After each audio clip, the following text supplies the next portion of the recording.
Friends, this is Madhu and welcome to our YouTube channel M with Madhu. दोस्तों, आज discuss करेंगे CTET जुलाई 2019 में आए ईवीएस के पोर्शन को।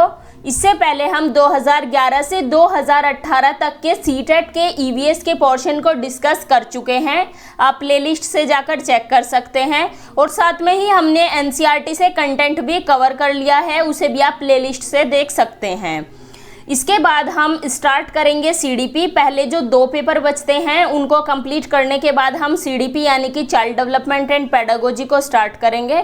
तो चलिए अब क्वेश्चंस स्टार्ट करते हैं। फर्स्ट क्वेश्चन है, हम सभी पुराने कुओं को देखते हैं जो अब सूख गए हैं। हमारे बड़े यह कहते हैं कि अब से लगभग 25 से 30 साल पहले इन कुओं में काफ़ी पानी था, परंतु अब ये पूरी तरह सूख गए हैं। निम्नलिखित में से कुओं के सूखने के संभावित सही कारणों को चुनिए। यहाँ पर कुछ पॉइंट दिए हुए हैं, आपको बताना है कि इनमें से कौन कौन से ऐसे पॉइंट हैं जो इस बात की ओर इशारा करते हैं कि कुएं सूख गए हैं। कुओं के सूखने के कारण इनमें से कौन कौन से पॉइंट हैं।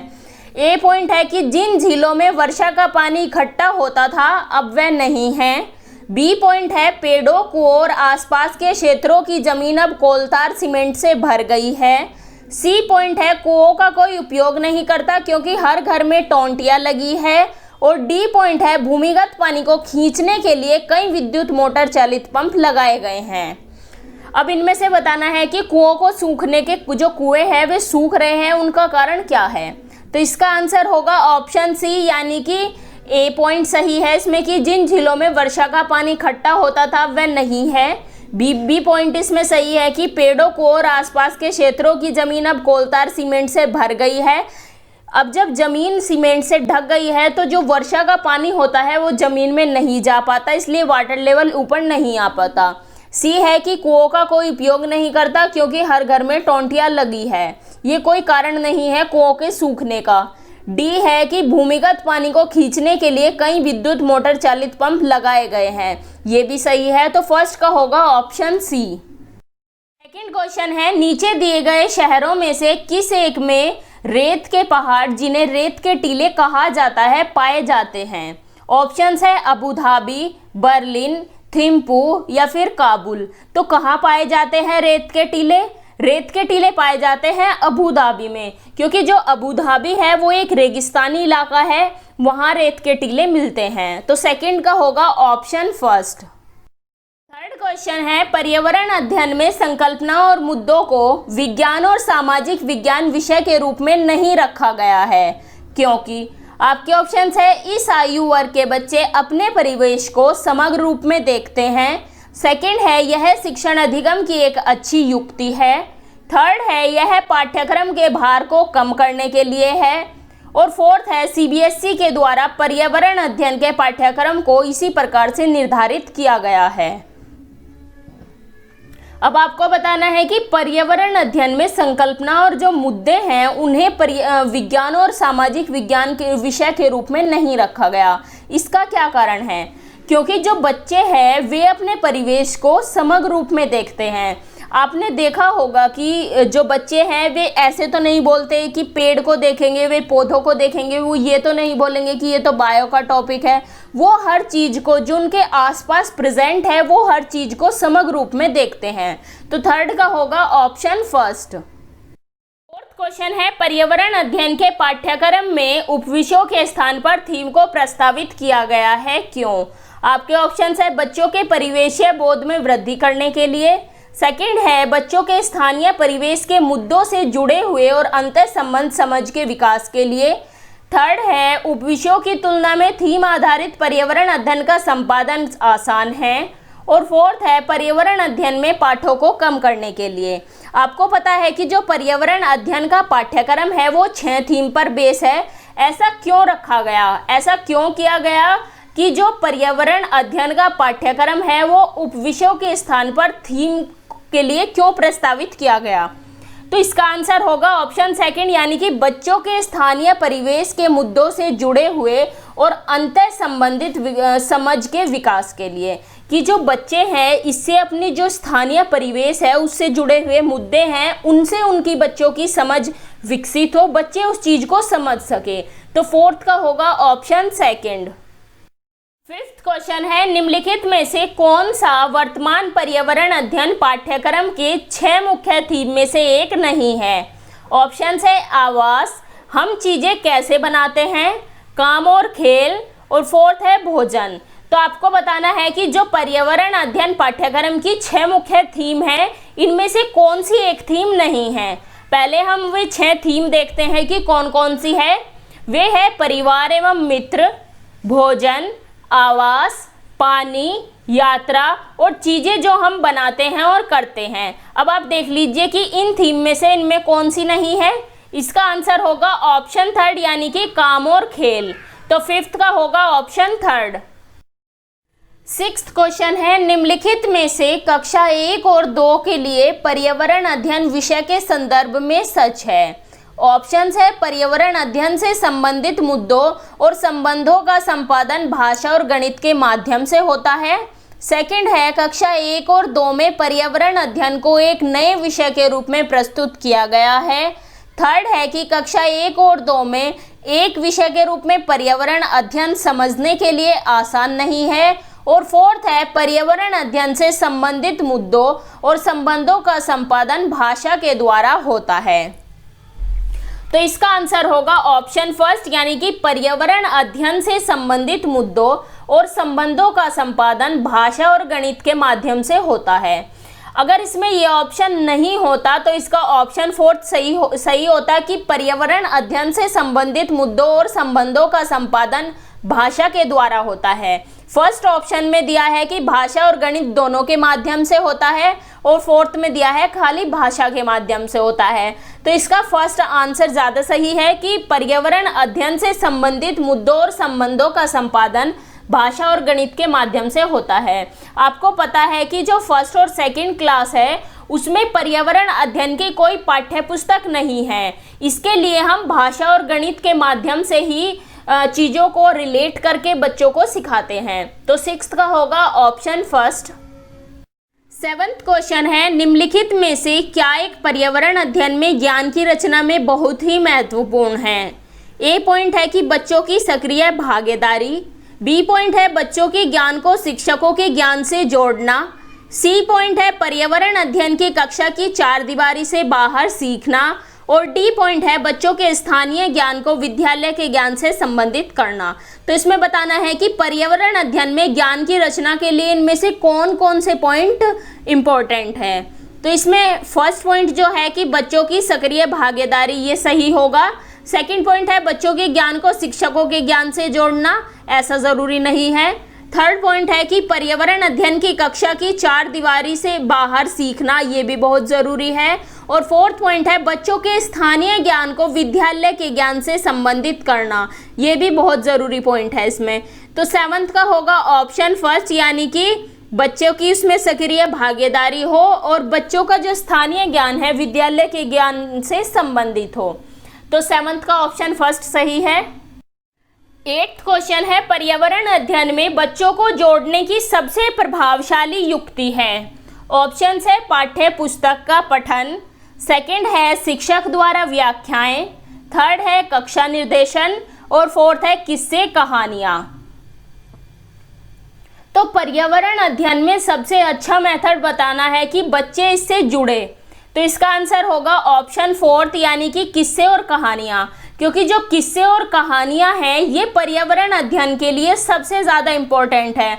आपको पता है कि क्लास में बच्चों को, हम छोटे बच्चे हैं 5th क्लास तक, बच्चों को हम कहानियां सिखाते हैं, कहानियां सुनाते हैं, ताकि बच्चे उसको अपनी डेली लाइफ से लिंक करें और बच्चे उसे लिंक करके चीज़ों को सीखें। तो 8th का राइट ऑप्शन होगा ऑप्शन फोर्थ, यानी कि किस्से और कहानियां। 9th क्वेश्चन है, निम्नलिखित में से कौन सा एक पर्यावरण के संबंध में सच नहीं है? ऑप्शंस है पर्यावरण अध्ययन बाल केंद्रित अध्ययन है, सेकंड है पर्यावरण अध्ययन बच्चों को अपने परिवेश को खोजने का अवसर देता है, थर्ड है पर्यावरण अध्ययन वर्णनों और परिभाषाओं पर बल देता है। और फोर्थ है पर्यावरण अध्ययन की प्रकृति एकीकृत है। इसमें आपको बताना है कि इसमें कौन सा पर्यावरण अध्ययन के बारे में, पर्यावरण अध्ययन के संबंध में सच नहीं है। इसमें आपको नेगेटिव आंसर बताना है। तो फर्स्ट है कि पर्यावरण अध्ययन बाल केंद्रित अध्ययन है, ये तो बिल्कुल सही है। सेकंड पॉइंट है पर्यावरण अध्ययन बच्चों को अपने परिवेश को खोजने का अवसर देता है, ये भी बिल्कुल सही है। थर्ड है पर्यावरण अध्ययन वर्णनों और परिभाषाओं पर बल देता है, ये आपका पॉइंट गलत है, क्योंकि जो पर्यावरण अध्ययन है उसमें ऐसा नहीं है कि बच्चों को फोर्स किया जाए कि वे परिभाषाओं को याद करें। तो 9th का होगा ऑप्शन थर्ड, यानी कि पर्यावरण अध्ययन वर्णनों और परिभाषाओं पर बल नहीं देता। 10th क्वेश्चन है, एक शिक्षक हमेशा क्रियाकलापों को करने के लिए प्रश्नों और चर्चाओं का संचालन करता है। क्रियाकलापों, प्रश्नों और चर्चाओं के संचालन करने का उद्देश्य डैश है। इसमें बताना है कि जो क्रियाकलाप है, प्रश्न पूछना और चर्चा करने का क्या उद्देश्य है। यहाँ पर कुछ पॉइंट दिए हुए हैं। फर्स्ट पॉइंट है कि बच्चों की प्रक्रिया कौशलों का आकलन। बी पॉइंट है बच्चों को खोजने का अवसर देना। सी पॉइंट है बच्चों को अपनी अभिव्यक्ति का अवसर देना। डी पॉइंट है बच्चों में उनके सीखने की गति के आधार पर विभेद करना। तो इसमें आपको बताना है कि जो बच्चा जो शिक्षक है वो क्रियाकलाप कराता है, बच्चों से प्रश्न पूछता है, चर्चाओं में उन्हें शामिल करता है, इसका क्या उद्देश्य है। तो इसमें फर्स्ट पॉइंट बच्चों की प्रक्रिया कौशलों का आकलन, ये तो सही है। सेकंड है बच्चों को खोजने का अवसर देना, ये भी सही है, क्योंकि जब शिक्षक क्रियाकलाप कराएगा, कुछ एक्टिविटी कराएगा, तो बच्चे उसमें सक्रिय रूप से भागीदारी सुनिश्चित करेंगे अपनी और चीज़ों को खोजकर सीखेंगे। सी पॉइंट है कि बच्चों को अपनी अभिव्यक्ति का अवसर देना, इसमें भी ये भी पॉइंट सही है, क्योंकि चर्चाओं में जब बच्चे शामिल होंगे उन्हें अवसर मिलेगा कि वे अपने आप को अभिव्यक्त करें। डी पॉइंट है कि बच्चों में उनके सीखने की गति के आधार पर विभेद करना, ये पॉइंट आपका गलत है। ये पॉइंट आपका नेगेटिव पॉइंट भी है कि जो ये वर्ड है विभेद, ये अगर आपको कहीं भी मिलता है, बच्चों में विभेद तो बिल्कुल भी नहीं करना है, इससे बच्चों में डिमोटिवेट होंगे बच्चे, उनका जो आत्मविश्वास है वो कम होगा। तो कभी भी बच्चों में भेदभाव नहीं करना। तो 10th का राइट ऑप्शन होगा ऑप्शन थर्ड, यानी कि बच्चे को खोजने का अवसर देना, बच्चे अपने आप को अभिव्यक्त करें उसका अवसर देना, ये सभी पॉइंट सही है, लेकिन बच्चों में विभेद नहीं करना। 11th क्वेश्चन है, पर्यावरण अध्ययन में बच्चों को पाठ्य पुस्तकों और शिक्षकों के अलावा अन्य स्रोतों की मदद लेने के लिए प्रोत्साहित करना चाहिए, क्यों। ए पॉइंट है पर्यावरण अध्ययन सीखने के लिए पाठ्य पुस्तक और शिक्षक ही स्रोत नहीं है। बी पॉइंट है यह पर्यावरण अध्ययन सीखने के लिए समुदायों और माता पिता की उपस्थिति का विकास करेगा। सी पॉइंट है यह शिक्षकों को बच्चों की पृष्ठभूमि को जानने का अवसर देगा। और डी पॉइंट है यह बच्चों के सौंदर्यगत और मनोक्रियात्मक कौशल का विकास करेगा। इसमें आपको बताना है कि पर्यावरण अध्ययन में बच्चों को पाठ्य पुस्तकों और शिक्षकों के अलावा अन्य स्रोतों की मदद लेने के लिए प्रोत्साहित करना चाहिए। ऐसा क्यों करना चाहिए, तो इसका राइट आंसर होगा ऑप्शन फर्स्ट, यानी कि यह पाठ्य पुस्तक और जो शिक्षक है वो ही केवल एकमात्र स्रोत नहीं है सीखने के। बी है कि पर्यावरण अध्ययन सीखने के लिए समुदाय और माता पिता की उपस्थिति का भी विकास करेगा ये, और शिक्षकों को बच्चों की पृष्ठभूमि जानने का भी इससे अवसर मिलेगा। तो 11th का होता है option first right. 12th question है, निम्नलिखित में से क्या पर्यावरण अध्ययन में आकलन के लिए संकेतक नहीं होना चाहिए। फर्स्ट ऑप्शन है सहभागिता, सेकंड है याद करना, थर्ड है प्रश्न पूछना, फोर्थ है न्याय और समानता के प्रति सरोकार। तो आपको बताना है कि पर्यावरण अध्ययन में आकलन के लिए इनमें से कौन सा पॉइंट संकेतक नहीं होना चाहिए। तो इसका राइट ऑप्शन होगा ऑप्शन सेकंड, यानी कि याद करना, क्योंकि जो ये वर्ड है याद करना, कंठस्थ करना, रोट लर्निंग, ये सभी नेगेटिव वर्ड्स है, और ये जो वर्ड्स है बच्चों को कभी भी याद करने के लिए, किसी चीज़ को रटने के लिए कभी भी फोर्स नहीं करना चाहिए, और ये आकलन का भी कोई संकेतक नहीं होगा। तो 12th का राइट ऑप्शन होगा ऑप्शन सेकंड।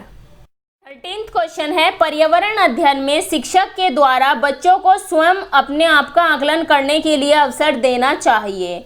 स्वयं आकलन है ऑप्शन से सीखने के समान आकलन, सीखने का आकलन, सीखने के लिए आकलन या फिर सीसी। अब जो ये पॉइंट आपको ऑप्शंस में दिए हुए हैं, यानी कि सीखने के समान आकलन, सीखने का आकलन, सीखने के लिए आकलन, ये हमें बहुत कंफ्यूज करते हैं एग्जाम में। इन सभी पॉइंट को हम डिटेल में डिस्कस करेंगे जब हम करेंगे सीडीपी में हम इन सभी पॉइंट को डिटेल में डिस्कस करेंगे। यहाँ इसका आंसर होगा ऑप्शन फर्स्ट, यानी कि सीखने के समान आकलन या असेसमेंट एज लर्निंग हम इसको बोलते हैं। इसमें बच्चा सेल्फ असेसमेंट करता है, अपना जो आकलन है बच्चा स्वयं करता है। पीयर असेसमेंट भी इसमें होता है। बच्चा खुद डिसीजन ले सकता है अगर हम उसको इस लायक बनाएं। इसमें बच्चे की जो प्रीवियस नॉलेज होती है उसकी टेस्टिंग होती है। इसमें टीचर की रिस्पॉन्सिबिलिटी बहुत कम होती है, स्टूडेंट की रिस्पॉन्सिबिलिटी ज़्यादा होती है, क्योंकि बच्चा इसमें अपना स्वयं आकलन करता है। तो 13 का ऑप्शन फर्स्ट सही होगा। 14th क्वेश्चन है, एक शिक्षक खाना किस प्रकार से खराब होता है पर एक प्रयोग करता है। शिक्षक बच्चों के समूह बनाकर उनको प्रयोग से संबंधित सामग्री देता है। शिक्षक बच्चों के समूह क्यों बनाता है? ए पॉइंट है कि यह सहपाठी अधिगम का समर्थन करता है। बी है यह बच्चों की सामाजिक अंतःक्रिया में सुधार करता है। सी है समूह अधिगम बिना बोझ के पर्यावरण अध्ययन के अधिगम का प्रभावशाली तरीका है। और डी है कक्षा में अनुशासन को बनाए रखने के लिए समूह में अधिगम एक महत्वपूर्ण युक्ति है। तो इसमें आपको बताना है कि जो शिक्षक समूह बनाता है वो ऐसा क्यों करता है।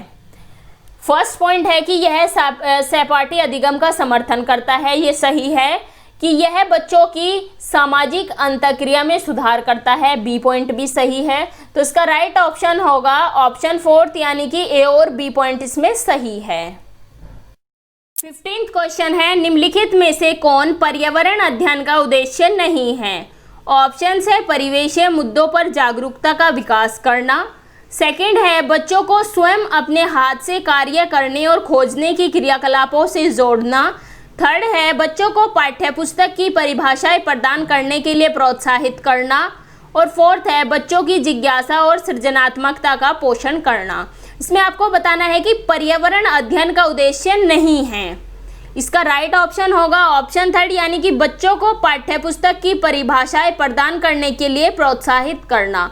मैं कई बार बता चुकी हूँ इस पॉइंट को आपको कि कभी भी बच्चों को किसी भी परिभाषा को याद करने के लिए और किसी भी चीज़ को रटने के लिए हमें प्रोत्साहित नहीं करना चाहिए। तो 15 का राइट ऑप्शन होगा ऑप्शन थर्ड। यहाँ आपके 15 क्वेश्चन कंप्लीट होते हैं। बाकी के बचे हुए 15 क्वेश्चन हम नेक्स्ट वीडियो में करेंगे। तो चलिए मिलते हैं आपसे नेक्स्ट वीडियो में। Thanks for watching. अगर आपको वीडियो अच्छी लगी हो तो इसे लाइक करें, अपने व्हाट्सएप स्टडी ग्रुप में शेयर करें और चैनल को सब्सक्राइब करें और साथ ही बेल आइकन को भी प्रेस कर लें, जिससे आपको लेटेस्ट वीडियो के नोटिफिकेशंस मिलते रहें।